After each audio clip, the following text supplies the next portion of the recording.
Esoteric World, Chapter 16. Germany, 1886.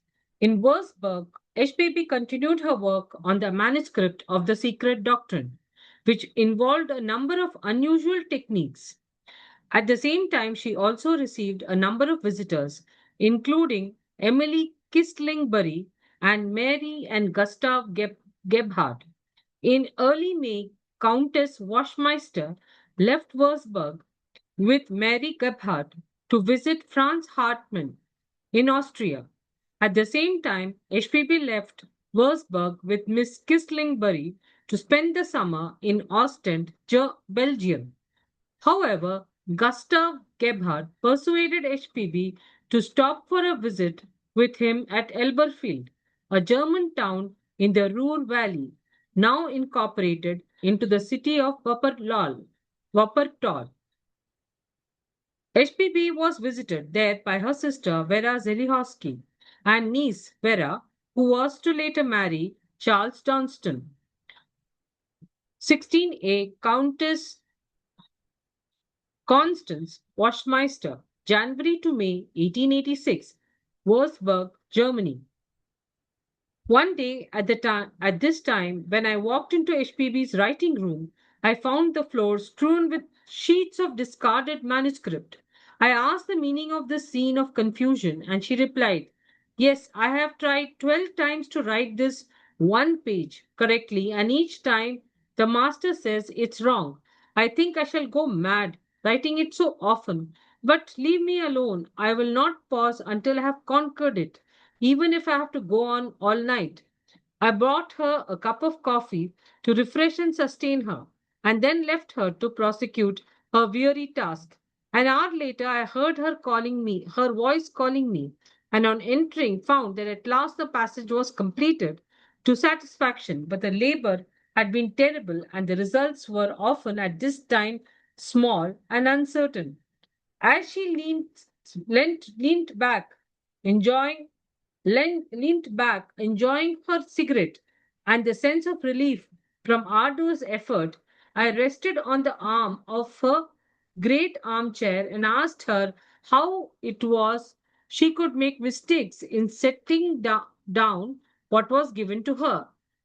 She said, "Well, you see, what I do is this: I make what I can only describe as a sort of vacuum in the air before me and fix my sight and my will upon it. And soon, scene after scene passes before me like the successive pictures of a diorama. Or if I need a reference or information from some book, I fix my mind intently, and the astral counterpart of the book appears, and from it I take what I need. The more perfectly my mind is freed from distractions and mortifications, the more energy and intentness it possesses, the more easily I can do this. But today, after all the vexations I had undergone, I could not concentrate properly, and each time I tried, I got the quotations all wrong. Master says it's right now, so let us go in and have some tea." Living in such close and familiar intercourse with HPB as I did at this time, it naturally happened that I was a witness of many of the phenomena which took place in her vicinity. There was one occurrence, continuously repeated over a long period, which impressed me very strongly with the conviction that she was watched and cared for by unseen guardians. For the first night I passed her in her room until the last that preceded our departure from Würzburg, I heard a regularly intermittent series of raps on the table by her bedside. They would begin at 10 o'clock each evening and would continue at intervals of 10 minutes until 6 o'clock in the morning. They were sharp, clear raps, such as I have never heard at any other time. Sometimes I held my watch in my hand for an hour at a stretch, and always as the minute interval ticked itself, the rap would come with the most regularity. Whether HPB was awake or asleep mattered nothing to the occurrence of the phenomena, nor its uniformity.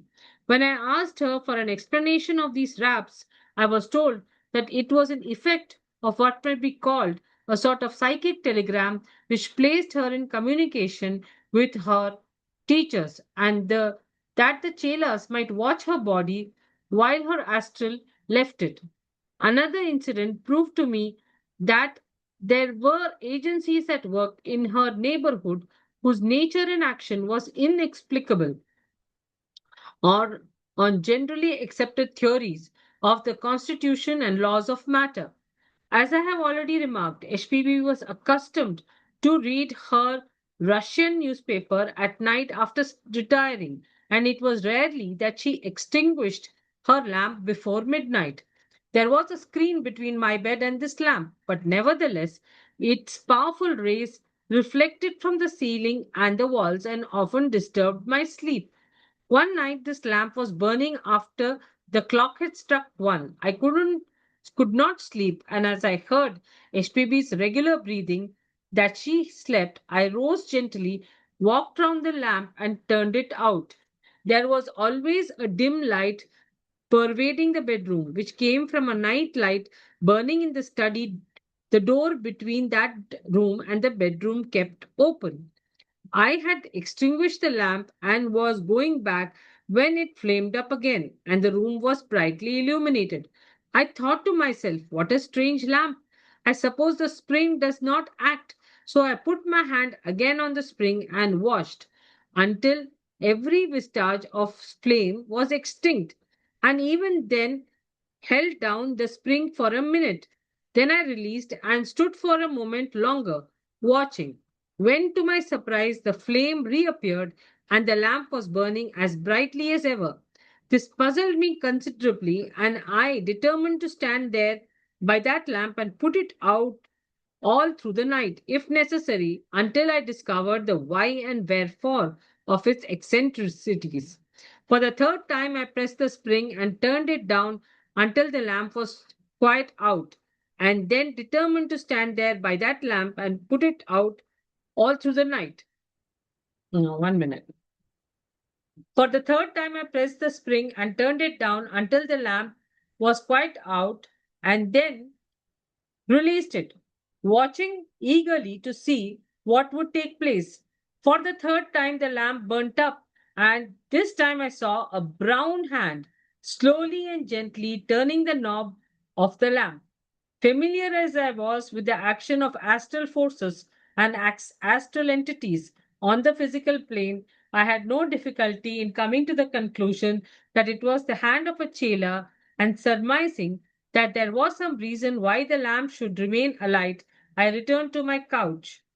But a spirit of perversity and curiosity dealt with me that night. I wanted to know more, so I called out, Madame Blavatsky, then louder, Madame Blavatsky, and again Madame Blavatsky. Suddenly I heard an answering cry, Oh, my heart, Countess, you have nearly killed me. And then again, my heart, my heart. I flew to HPB's bedside. I was with the master. She murmured, Why did you call me back? I was thoroughly alarmed, for her heart fluttered under my hand with wild palpitation. I gave her a dose of digitalis and sat beside her until the symptoms had abated and she had become calmer. Then she told me how Colonel Olcott had once nearly killed her in the same way by calling her back suddenly when her astral form was absent from her body. She made me promise that I would never try experiments with her again, and this promise I readily gave out of the fullness of my grief and contrition for having caused her so much suffering. We had a small but very comfortable apartment in Würzburg. The rooms were a good size, lofty, and on the ground floor, so as to enable HPB to move in and out in comfort. But during all the time that I was with her, I could only persuade her to take fresh air 3 times. She seemed to enjoy these drives, but the trouble and exertion of preparing for them wearied her, and she esteemed them more mere loss of time. I was in the habit of going out daily for half an hour, as I felt both air and exercise were necessary for my health. I recall a curious incident which happened to me in connection with one of these walks. As I passed a perfumer's shop, I saw some soap in a glass bowl in the display window. Remembering that I had required some, I walked up to the shop and chose a piece from the bowl. I saw the shopman wrap paper around it and took the parcel from his hand, put it in my pocket, and continued my walk. When I returned to my apartment, I went straight to my room, thinking how fond people are of advertisements. No, wait, 1 minute. Remembering that I required some, I walked into the shop and saw the parcel. When I returned to my apartment, I went straight to my room without first going to HPB, to see HPB, and took off my hat and cloak. Taking the parcel out of my pocket, I began to unfasten the string and pull off the wrappings. And as I did so, I perceived a small sheet of folded paper inside. I could not help thinking how people are fond of advertisements and how they stick them even on a cake of soap. But then I suddenly remembered that I had seen the man fasten up the parcel and that he assuredly had not inserted any. This struck me as very strange, and as the paper had fallen to the ground, I stooped down and picked it up and opened it, and there found a few remarks addressed to me from HPB's master in his handwriting, which I had often seen before. They were explanation of events which had been puzzling me for some days past and gave me some directions as to my future course of action. This phenomena was peculiarly interesting to me as having taken place without HPB's knowledge and independently of her, for she was writing quite unconcernedly at her table in her writing room at the time.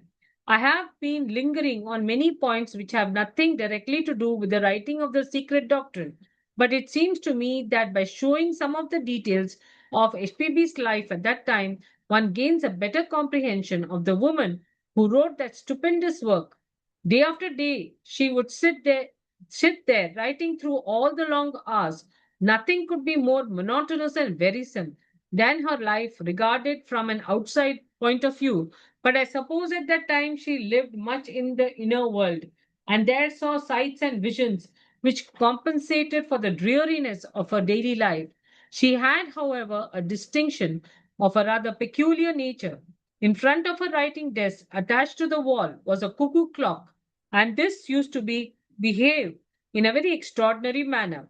Sometimes it would strike like a loud gong, then sigh and groan as if possessed, cuckooing in the most unexpected way. Our maid Louise was very much afraid of it and told us solemnly one day that she thought the devil was in it.